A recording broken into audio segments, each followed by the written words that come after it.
Inang Mutya, Barcelona, sabay-sabay, sigaw ng buong zona.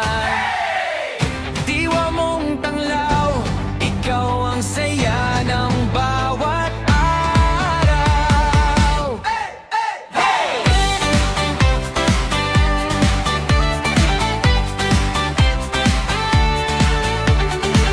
Ang tangi kong masasabi sa inyo mga Inang Mutya ay be confident at i-enjoy natin ang bawat moment na kung nasaan tayo, nasa entablado tayo ng Inang Mutya Barcelona Season 2.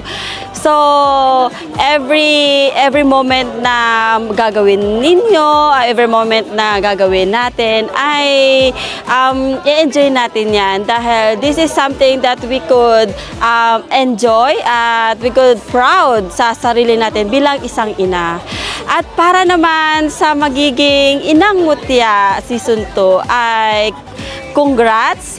And para sa bilang isang Inang Mutya ay ito ay para sa pagiging isang responsibilidad natin sa komunidad at sa pagiging isang halimbawa, mabuting ina sa lahat, hindi lamang sa pagiging isang nanay natin sa bahay, kundi pagiging nanay natin sa ating mga mga kasama. Kaya mga Inang Mutya, congratulations sa inyo at enjoy nyo lahat ng inyong na-experience at good luck sa inyo. So yun lang, maraming salamat! Inang Mutya,